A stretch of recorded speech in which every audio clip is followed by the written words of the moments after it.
السلام علیکم ورحمۃ اللہ وبرکاتہ۔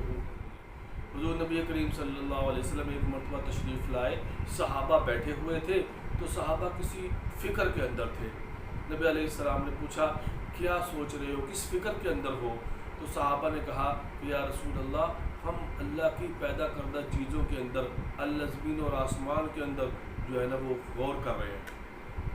تو اللہ کے نبی نے فرمایا ہاں ان چیزوں کے اندر غور کرو، لیکن اللہ کی ذات کے اندر کبھی غور نہ کرنا، اس کے اندر کبھی غور فکر نہ کرنا۔ کیوں؟ اس لیے کہ شیطان کبھی دل کے اندر یہ ڈالتا ہے انسان کے کہ تمہیں کس نے پیدا کیا؟ اللہ نے۔ تمہارے باپ کو کس نے پیدا کیا؟ اللہ نے۔ تمہارے دادا کو کس نے پیدا کیا؟ اللہ نے۔ تمہارے آباء و اجداد اس سے پہلے جو تھے کس نے پیدا کیا؟ اللہ نے۔ زمین اور آسمان کو کس نے پیدا کیا؟ اللہ نے۔ تمام مخلوقات کو کس نے پیدا کیا؟ اللہ نے۔ فمن خلق اللہ، حدیث میں آتا ہے کہ پھر شیطان یہ دل کے اندر یہ سوال ڈالتا ہے کہ اللہ کو کس نے پیدا کیا؟ اس لیے اللہ کی ذات کے اندر غور و فکر نہیں کرنا، بس وہاں پر رک جاؤ اور اعوذ باللہ من الشیطان الرجیم پڑھو، تاکہ یہاں اس سے آگے سوچ نہیں جانی چاہیے۔ شریعت نے اس سوچ پر بھی، ایسی چیزوں کی سوچ پر بھی پابندی لگا دی،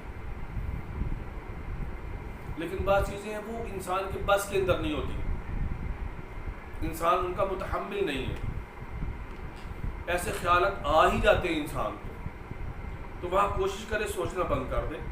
لیکن اگر آگے اور زبان پر نہیں لایا تو شریعت کی طرف سے پکڑ نہیں ہے، اس پر کوئی پکڑ نہیں ہے۔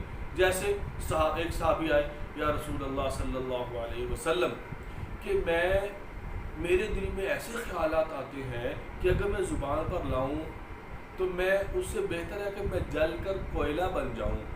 یعنی ان کو میں زبان پر آپ کو بیان بھی نہیں کر سکتا، میں تو آپ کو بتا بھی نہیں سکتا کہ وہ کیسے خیالات ہیں، کیسے جو ہے نا وہ اوہام ہیں میرے دماغ کے اندر آتے، تو میں بیان نہیں کر سکتا، اس سے بہتر ہے کہ میں کوئلہ بن جاؤں۔ تو نبی علیہ السلام نے ارشاد فرمایا اچھا ایسے واقع ایسے جو ہے نا وہ تمہیں خیالات آتے ہیں؟ جی ہاں یا رسول اللہ۔ فرمایا پھر تمہیں مبارک ہو کامل ایمان ہونے کی۔ یہ سمجھ آ رہی ہے؟ بعض اوقات انسان ویسے گھبرا جاتا ہے، اور ایسے لوگ آتے بھی ہیں کوئی مسئلہ پوچھنے کے لیے کہ بھائی مجھے بڑے خیالات آتے ہیں، مولانا صاحب جب میں نماز پڑھتا ہوں تو بڑے خیالات آتے ہیں مجھے۔ تو خیالات تو آئیں گے نماز کے اندر، لیکن ان کو جان بوجھ کر لائیں نہ ان پر جمے رہیں، ٹھیک ہے نا بھائی، نہ ان پر جمے رہیں۔ تو ایک ہے خیال کا آنا، ایک ہے جان بوجھ کے خیال کا لانا۔ لائیں نا، اور اگر آ جائیں ان کو دور کرنے کی کوشش کریں تو برا نہیں ہے۔ جیسے بھی خیالات آ رہے ہیں ان پر پکڑ نہیں ہے آپ پر شریعت کی طرف سے، اللہ یہ کہ آپ زبان سے ان الفاظ کو ادا کر رہے ہیں، زبان سے ادا کر لیں۔ اور اگر خیالات نہ آئیں، اس کے لیے میں آپ کو وظیفہ بھی بتا دیتا ہوں، اعوذ باللہ من الشیطان الرجیم، یہ 10 مرتبہ پڑھ لیں یا اس سے زیادہ پڑھ لیں تو یہ خیالات کافی کم ہو جائیں گے۔